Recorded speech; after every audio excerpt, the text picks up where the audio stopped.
नमस्कार। एक बार फिर देश में नोटबंदी हुई है, लेकिन इसको नोटबंदी नहीं कहेंगे, इसको मिनी नोटबंदी कहा जा सकता है। इस बार सिर्फ 2000 रुपये के नोट बंद किए गए हैं और बंद होने के बाद बैंकों में, बाज़ारों में उस तरह की स्थिति बनने लगी है जिस तरह की स्थिति 2016 और 17 में बनी थी, 16 के अंत में और 17 के शुरुआती 3-4 महीनों में। उस समय 500 और 1000 दोनों नोट बंद हुए थे और उन दोनों नोटों की जो मात्रा थी, जो कुल मुद्रा चलन में थी, उसमें उन दोनों का हिस्सा 85% के करीब था। उसके मुकाबले जो 2000 के नोट बंद हुए हैं, इनका हिस्सा सिर्फ 10% है। जब नोटबंदी हुई थी नवंबर 2016 में, उस समय पूरे देश में हर मुद्रा मिलाकर के 10 रुपये, 20 रुपये से लेकर के 100, 500 और 1000 के जो नोट थे, उनका 20 लाख करोड़ रुपए के करीब उनका मूल्य था, उनका वैल्यू थी उनकी। और आज 30 लाख करोड़ रुपए मूल्य के नोट बाजार में हैं, जिसमें 3,62,000 करोड़ रुपए मूल्य के नोट 2000 रुपये के हैं। तो इस लिहाज से इसका बहुत ज़्यादा असर नहीं होना चाहिए है। और यही मान करके जो रिजर्व बैंक की तरफ से अधिसूचना जारी हुई और उसके बाद जो इसकी व्याख्या हुई है, वो इसी आधार पर हुई है, यही मान कर हुई है कि इसका ज़्यादा असर नहीं होगा। और जैसे ही शुक्रवार को रिजर्व बैंक की अधिसूचना जारी हुई और उसके बाद जो तमाम एक्सपर्ट आए, आर्थिक मामलों के जानकार, मुद्रा और वित्तीय मामलों के जानकार जितने आए, सबने कहा कि कुल मुद्रा में 2000 रुपये के नोट का वैल्यू सिर्फ 3,62,000 यानी 10% है, इसलिए ज़्यादा अफरा तफरी नहीं होगी। ज़्यादा अफरा तफरी नहीं होने का एक लॉजिक ये भी दिया गया कि ये जो 2000 रुपये के नोट हैं, उसका 98% हिस्सा या ज़्यादातर हिस्सा सिर्फ 2%, 4% लोगों के पास ही कंसंट्रेटेड है, उन्हीं के पास है, और जो आम जनता है उसके पास इस तरह के नोट नहीं है। लेकिन ये एक गलत धारणा है कि आम आदमी के पास या मध्य वर्ग के पास या निम्न मध्य वर्ग के पास 2000 रुपये के नोट नहीं है। लगभग सभी घरों में, अब अपवाद के लिए कुछ हो सकता है, कुछ घरों में नहीं हो, लेकिन हर घर में 2, 4, 10, 20, 2000 रुपये के नोट जरूर मिलेंगे। और अभी जो स्थिति है, रिजर्व बैंक के सर्कुलर के बाद हर व्यक्ति को वह नोट बदलने के लिए बैंक में जाकर के लाइन में लगना ही होगा। दो स्थितियां बनती हैं इसमें। बैंक में लाइन में लगना होगा, जो कल से शुरू होगा, मंगलवार से 23 मई से रिजर्व बैंक ने कहा है कि देश के किसी भी बैंक में और रिजर्व बैंक की तमाम 19 जो क्षेत्रीय शाखाएं हैं उनकी, उसमें जाकर के नोट बदला जा सकता है। तो 23 मई से जो शुरू होगा, उसके पहले बैंक में जो 2 वर्किंग डे थे, शनिवार को और सोमवार को, उन दोनों दिनों जबरदस्त भीड़ दिखी हर बैंक में। और ये नोट बदलने की भीड़ नहीं थी, जिनके पास 2000 रुपये के नोट हैं वो अपने खातों में जाकर के जमा कर रहे थे। और शुक्रवार की शाम के बाद से जो स्थिति है उस पर आगे हम लोग चर्चा करेंगे, बाजार की स्थिति है जो होगी। लेकिन याद करें 2016 में जब नोटबंदी हुई थी तब क्या स्थिति थी, किस तरह की मुश्किल लोगों को झेलनी पड़ी थी। तब 4000 रुपये के नोट बदले जा रहे थे और उसके लिए लोगों को दिन दिन भर लाइन में खड़े रहना पड़ता था, क्योंकि जो नई मुद्रा आई थी वो मुद्रा बहुत कम मात्रा में, सीमित मात्रा में बैंक्स में अवेलेबल थी। अब है कि अब कहा जा रहा है कि पर्याप्त मात्रा में जो दूसरे नोट हैं 500 के, 200 के, 100 के, वो पर्याप्त मात्रा में बैंक्स में अवेलेबल हैं, इसलिए अगर जाकर के आप बदलते हैं तो उसमें ज़्यादा मुश्किल नहीं आएगी।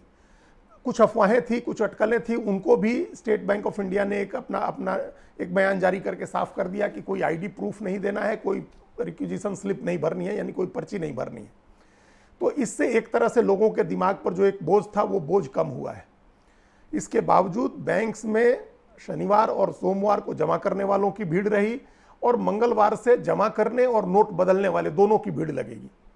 और ये चूंकि हर घर में हर व्यक्ति के पास 2, 4, 10 नोट हैं, तो उसके पास 2 ही विकल्प होंगे, उस नोट को या तो वो बाजार में खर्च करे या फिर बैंक में जाकर के जमा करे या बदले। यही 2 विकल्प हैं उसके सामने। बैंक में जाना है तो अनिवार्य रूप से उसको वहां लाइन में लगना होगा, क्योंकि जो दूसरे जो बैंकिंग की सर्विसेज हैं वो चलेंगी। दूसरे जो जिस काम के लिए लोग बैंक्स में जाते हैं, पैसे जमा कराने, पैसे विड्रॉल करने, NEFT, RTGS करने, कहीं पैसे भेजने हैं लोगों को, एफडी करानी है लोगों को, ये जो जितने तरह के बैंकिंग के काम होते हैं, उस काम के लिए, उस काम के अलावा बैंकर्स को ये काम करने होंगे कि लोगों के नोट बदलने हैं। तो जाहिर तौर पर भीड़ बढ़ेगी बैंकों में, लोगों को इस 43-44 डिग्री टेम्परेचर में जाकर के लाइन में लगना ही होगा। अगर बैंक में नहीं लगना है लाइन में और रुपए खर्च करने हैं, तो ये तय माने कि शुक्रवार को रिजर्व बैंक की अधिसूचना के साथ ही उन 2000 के नोट्स की वैल्यू गिर गई है, उनकी पूछ कम हो गई है। ये 3-4 खबरें आई हैं जिनकी हेडलाइन से आपको अंदाजा होगा। ये एक खबर आई है कि गुजरात में और देश के दूसरे हिस्सों में भी ऐसा जरूर हो रहा होगा कि 10 ग्राम सोने की कीमत 70,000 रुपये पहुँच गई है अगर आप 2,000 के नोट से खरीदारी करते हैं। यानी जो सोना 60,000 62,000 रुपये 10 ग्राम का है, अगर आप 2,000 के नोट से खरीदारी करते हैं तो उसकी कीमत 70,000 रुपये पहुँच गई है। चांदी की कीमत 80,000 रुपये किलो पहुँच गई है अगर आप 2,000 रुपये के नोट से खरीदारी करते हैं। 2,000 के नोट को लेकर के दिल्ली में, राजधानी दिल्ली तक में ये खबर है कि जिन दुकानों पर जो लोग जाकर के 100-200 रुपये की चीज़ें खरीदते थे, वहाँ 2,000 के नोट लेकर के जा रहे हैं तो दुकानदार उनको 500-1,000 रुपये का सामान नहीं दे रहा है, उनको 1,000 रुपये से ऊपर की खरीदारी करनी पड़ रही है, तब 2,000 रुपये का नोट चल रहा है। ये गुजरात से ही ये खबर थी कि पेट्रोल पंप पर कई करोड़ एडिशनल 2,000 के नोट आ गए, लोग ज़्यादा तेल भरवाने लगे हैं अपनी गाड़ियों में और स्टोर करने लगे हैं और 2,000 रुपये के नोट चला रहे हैं। तो क्या इससे 2016 की तस्वीर याद नहीं आ रही है? 2016 में भी बिल्कुल ऐसा हो रहा था कि कुछ इसेंशियल सर्विसेज को लेकर के कुछ जो जैसे जिस तरह की राशन की दुकानें हैं, केंद्रीय भंडार की दुकानें हैं, मदर डेयरी और दूध की दूसरी दुकानें हैं, या जो दवा की दुकानें हैं, पेट्रोल पंप्स हैं, इन सब पर पुराने नोट लिए जा रहे थे 500 और 1,000 रुपये के। और वो नोट उस समय लोगों ने उनकी कम कीमत देकर के, दुकानदारों ने पुराने नोट लिए, कम कीमत में उनको उनका सामान उससे कम कीमत का दिया जितने रुपए का नोट लिया उन्होंने, जितने मूल्य का नोट लिया उन्होंने। तो एक तरह की ये स्थिति अभी बाजार में हो रही है। और ये स्थिति अब चूंकि 4 महीने का समय है लोगों के पास, और नोट जो बदले जाने हैं वो टोटल 3,62,000 करोड़ के हैं। उस समय जो था, उस समय का विंडो था 3 महीने का, जो बाद में जो समय सीमा बढ़ाई भी गई, लेकिन उसमें बदलने थे कोई 15 लाख करोड़ रुपए के नोट, 15,28,000 करोड़ रुपए के नोट बदलने थे, इसलिए ज़्यादा पैनिक की स्थिति थी। आज 4 महीने में 3,62,000 करोड़ रुपए के नोट बदलने हैं तो पैनिक की स्थिति नहीं होनी चाहिए। दूसरे सरकार ने, रिजर्व बैंक ने यह भी कह दिया है कि वो उस लीगल टेंडर बना रहेगा, वो रुपए चलते भी रहेंगे बाजार में, इसलिए भी लोगों को पैनिक कम होगा। सरकार ने जिस तरह से चेंज किया है, बैंक्स ने जो बातें कही हैं कि कोई आईडी प्रूफ नहीं देना है, कोई फॉर्म नहीं भरना है, उससे एक इंटेंशन सरकार का ये तो पता चल रहा है कि इस बार कोई मकसद नहीं है, कुछ ऐलान नहीं किया जा रहा है कि काला धन लोगों का निकलवाना है, या इस तरह का कोई मकसद नहीं बताया जा रहा है। उल्टे ये कहा जा रहा है कि इस नोट का मकसद पूरा हो गया। हालांकि वो किसी को समझ नहीं आ रहा है कि 500 और 1,000 के नोट जब बंद किए गए थे काला धन रोकने के नाम पर, तो 2,000 का नोट जारी क्यों किया गया, क्या मकसद था उससे बड़े मूल्य का नोट जारी करने का। बहरहाल सरकार का जो भी मकसद रहा हो, सरकार कह रही कि वो मकसद पूरा हो गया है। तो अब इस कोई काला धन निकालने की ये मुहिम नहीं है, क्योंकि सबको पता है कि इसका 500 और 1,000 रुपए के नोट में तो 99% से ऊपर कुछ नोट वापस लौटे थे बैंक्स में, इसमें 100% नोट बैंक्स में वापस लौटेंगे और कोई इसमें काला धन वाली बात नहीं होगी, क्योंकि कई रास्ते खुले हुए हैं लोगों के पैसे जमा करने में बैंक्स में और बाजार में चलाने के और बैंक्स में बदलवाने के। ये भी कहा गया है कि जिस बैंक में आपका खाता नहीं, आप वहां भी जाकर के ये नोट बदलवा सकते हैं।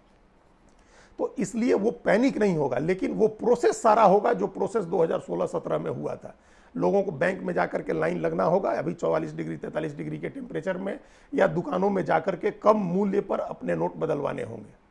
कुछ लोग होंगे जिनकी जान पहचान होगी या जिनकी चलती होगी, वो अपना बदलवा लेंगे नोट, बाजार में भी उनको पूरा मूल्य मिल जाएगा, लेकिन बहुत सारे लोगों को ये मुश्किल आएगी। अब सवाल है इसके बाद का जो प्रोसेस है। जैसे एक खबर आई है कि बैंक्स में नोट अवेलेबल कराने के लिए, पर्याप्त मात्रा में नोट अवेलेबल हो, इसके लिए देवास का जो प्रिंटिंग प्रेस है सरकार का, वहाँ 22 घंटे तक प्रिंटिंग होगी और 500 रुपये के मूल्य के 2 करोड़ नए नोट छापे जाएंगे। अब सवाल है कि उस छपाई पर जो खर्च आएगा उसके पैसे कहाँ से आएंगे? वो पैसे तो जनता के ही होते हैं ना। तो सरकार जब इस तरह से नई मुद्रा ले आने, छापने, हटाने के फैसले करती है तो इस पर क्यों नहीं विचार करती है? जब 2000 का नोट लाया गया होगा तो क्या उस समय सरकार ने सोचा होगा कि इसको हटाना पड़ेगा और जब हटाए जाएंगे तो उस पर कितना कॉस्ट आएगा? अब तक पिछले 2016 से अभी तक 7 साल के भीतर, 6.5 साल में 102 करोड़ नोट नष्ट किए जा चुके हैं 2,000 रुपये मूल्य के। 102 करोड़ नोट 2,000 रुपये वाले, तो उनकी छपाई पर कॉस्ट आया होगा, फिर उनको नष्ट करने में जो कॉस्ट आया है उसका भी पैसा आम आदमी की जेब पर, उसका भार भी पड़ता है। और जिस समय नए नोट ले आए गए थे 500 और 2,000 रुपये के, उस हिसाब से एटीएम के तमाम जो कैसेट्स होते हैं उनको कैलिब्रेट किया गया था। पूरे देश में नए नोट छाप करके पहुंचाने में लाखों रुपए, करोड़ों रुपए का खर्च आया था, अरबों रुपए का बल्कि खर्च आया था। तो वो सारे खर्च भी टैक्स पेयर्स और देश की जनता के ऊपर ही पड़ता है। और अभी भी 500 के नोट जो अतिरिक्त छापे जाएंगे, और ये कहा जा रहा है कि पर्याप्त नोट उपलब्ध कराने के लिए कोई कसर नहीं छोड़ेगी सरकार, तो उसमें भी बहुत कॉस्ट आएगा।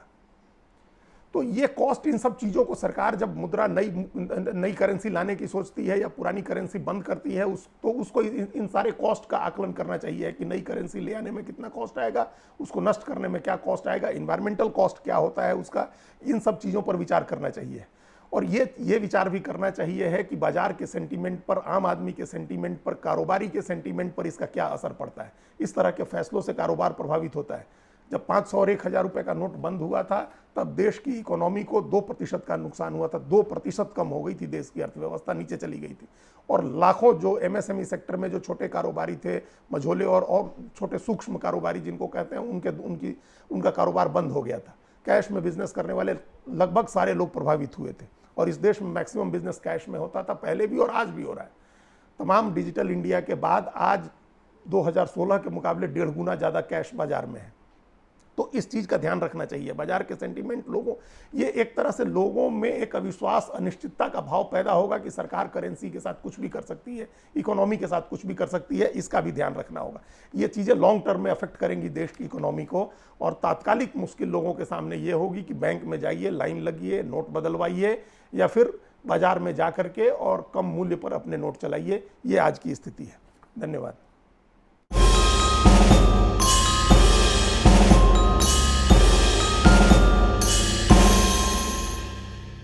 कृपया हमारे चैनल के साथ जुड़िए, लाइक कीजिए, सब्सक्राइब कीजिए, बेल आइकॉन जरूर दबाइए।